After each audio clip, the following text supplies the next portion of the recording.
नमस्ते। अब हम यूनिट 2 पोएम जियोग्राफी लेसन के वर्किंग विद द पोएम के क्वेश्चन आंसर करेंगे। फर्स्ट, फाइंड 3 और 4 phrases in stanzas 1 and 2 which are likely to occur in a geography lesson। यानी पहले और दूसरे स्टैंजा में ऐसे 3 या 4 वाक्यांश ढूंढे जो भूगोल के पाठ में आ सकते हैं। Answer: Some of the 3 or 4 phrases which are likely to occur in a geography lesson are listed below।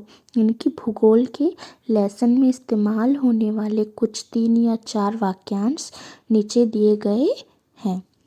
First, the city had developed the way it had. यानी कि शहर का विकास इसी तरह हुआ था। Second, it scaled 6 inches to the mile. यानी कि इसका पैमाना 1 मील पर 6 इंच था। Third, the country had cities where the rivers run. यानी कि देश में ऐसे शहर थे जहाँ नदियाँ बहती थी। Fourth, the valleys were populated. यानी कि घाटियाँ आबाद थी। Fifth, land and water attracted man. यानी कि ज़मीन और पानी ने इंसान को आकर्षित किया। Second question, seen from the window of an aeroplane the city appears. यानी कि हवाई जहाज की खिड़की से देखने पर शहर कैसा दिखता है।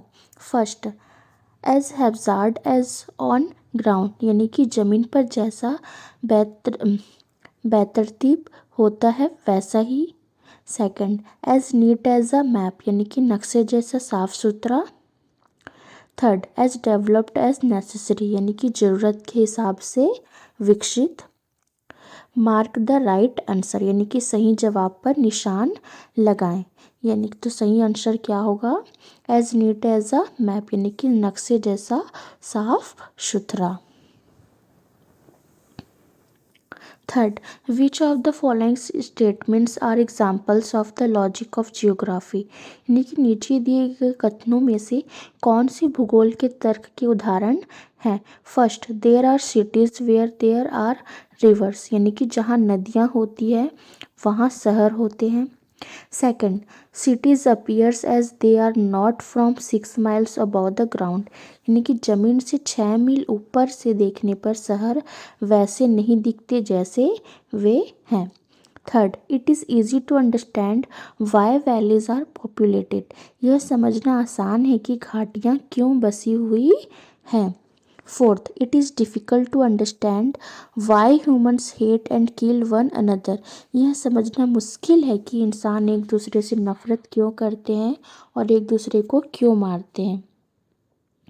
Fifth, the earth is round and it has more sea than land. यानी कि पृथ्वी गोल है और इसमें ज़मीन से ज़्यादा समुद्र है। तो हमारा आंसर क्या होगा, statement 1, 3 and 5 are example of the logic of geography. Okay, मैंने टिक भी कर दिया है। तो स्टेटमेंट 1, 3 और 5 भूगोल के लॉजिक के उदाहरण हैं। Fourth, mention 2 things that are. ऐसी 2 चीज़ें बताएं जो। First, clear from the height. यानी कि ऊंचाई से साफ दिखती है। तो पहला क्या होगा, द लेआउट ऑफ सिटीज़। यानी कि शहरों की बनावट। Second, the course of reverse. यानी कि नदियों का बहाव। Second, not clear from the height. ऊंचाई से साफ नहीं दिखती। Y people hate and kill one another. यानी कि लोग एक दूसरे से नफरत क्यों करते हैं, ये ऊंचाई से साफ नहीं दिखती। And second, human suffering and pain. यानी कि मानव पीड़ा और दुख।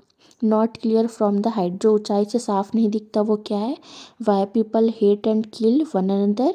And second, human suffering and pain. यानी कि मानव पीड़ा और दुख। ओके।